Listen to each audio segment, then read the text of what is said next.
dirait un animal. Oh, mais c'est un animal, c'est quoi? C'est une baleine, ça? Wow! Ah ouais, la baleine, elle est défoncée en tout cas. Hein. Je sais pas ce qu'elle fait, la baleine, mais elle est bien abîmée. Hein. La baleine, elle a une trappe. Mais c'est quoi cette baleine, là? Non, mais c'est grave, hein. Vous allez me dire que la baleine, au début, elle était petite comme ça. Sérieusement. Ah, c'était ses meilleurs potes. Ah, et la baleine, elle les attend. Et du coup, c'est pour ça qu'elle se cogne la tête sans arrêt, en fait. Parce qu'ils sont pas là. Bah, elle va les attendre longtemps parce que je crois qu'ils sont morts. Hein. Et c'est étonnant que la baleine ne soit pas partie avec eux, en fait. Pourquoi? Parce qu'en soi, elle nage, donc c'est pas un problème.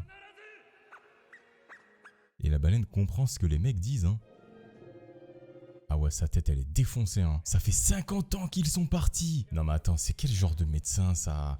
Il a carrément fait l'intérieur de la baleine en métal et tout. Et il dit que c'est un passe-temps de médecin. Frérot, t'es médecin, t'es pas vétérinaire, hein. Non mais Luffy, oh là là. Il est en train d'attaquer la baleine, quoi. Ah là, elle s'énerve. Ah bah oui, bah maintenant, elle est bien blessée, hein. Vous vous rendez compte quand même que le type se bat contre une baleine en tongs. Le mec se bat en tongs. Quoi?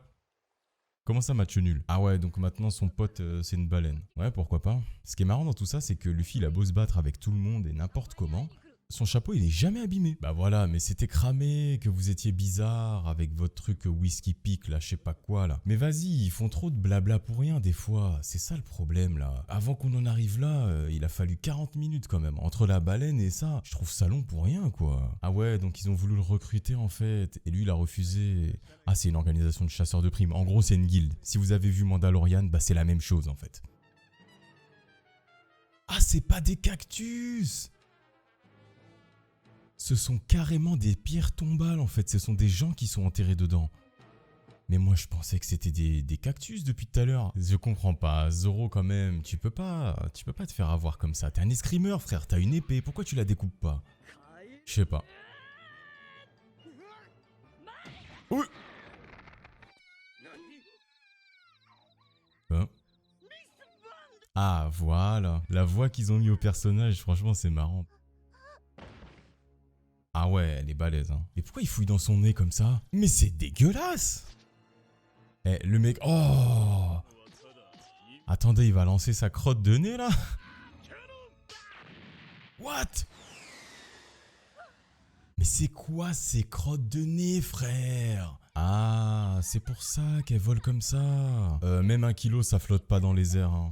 Les plumes ne font pas 1 kilo et les plumes, elles flottent quasiment pas.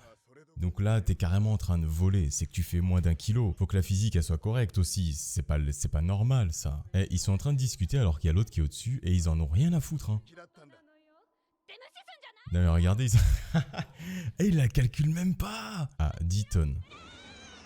Mais au final, je me pose la question là. Si elle fait... Si elle fait 10 tonnes, techniquement elle est censée se faire mal parce que le fruit augmente son poids, donc sa masse globale. Donc au final avec la chute, elle sera encore plus lourde que 10 tonnes. Mais à l'arrivée, elle reste quand même humaine. Donc ça veut dire que ses os ils sont autant fragiles, dans la logique. À moins que son fruit lui permette de ne pas subir de choc dû à la hauteur de ses sauts ou des machins comme ça. Faudrait qu'il soit plus cohérent sur les fruits du démon parce que j'ai l'impression que ça veut dire n'importe quoi là tout ce qu'ils font là. Et eux deux ils sont en train de se battre parce qu'en fait, Zoro avait dit à Luffy ouais il y a des festins. Et au final il y en a pas.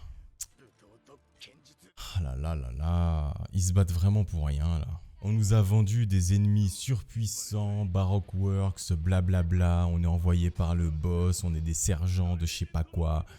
Et regardez, les mecs ils en ont carrément rien à foutre d'eux. Et ils vont les battre. Non mais regardez, regardez, voilà. Ils vont leur mettre de droite et c'est fini. Je veux bien qu'il y ait l'esprit shonen et tout, mais là... Là c'est trop, c'est trop... Au début du combat, c'était intéressant. On voyait que le mec avec ses crottes de nez là, son pouvoir dégueulasse, il faisait quelque chose. Mais après, c'est devenu trop bateau, voilà. Zoro et Luffy se sont battus pour un truc hyper con. Et au final, les ennemis veulent les attaquer, ils disent ouais, on vous balaye comme ça. Et comme ça, nous, tous les deux, on peut se battre. Ça n'a aucun sens. Mais vous savez, le truc qui me choque le plus là sur ce qu'on est en train de voir, c'est le bras gauche de Nami. Hein, parce qu'elle s'est quand même planté le bras et tout. Et au final, il n'y a pas de cicatrice, il n'y a rien. Zéro cohérence, voilà. Et on dirait que c'est Robin, ça. Et pourquoi elle est bronzée comme ça? Alors que dans les nouveaux épisodes, elle est très forte en en apnée et elle est beaucoup plus claire surtout. Au début elles sont toutes fines, hyper bronzées et tout, et puis après elles sont toutes claires avec des très grosses poitrines. Ça c'est super japonais putain.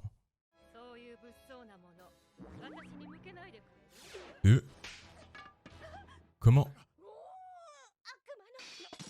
Ah oui, c'est vrai qu'elle a mangé un fruit avec ses mains bizarres partout là. Ah, c'est comme ça qu'elle se déplace. Elle a carrément sa tortue en fait.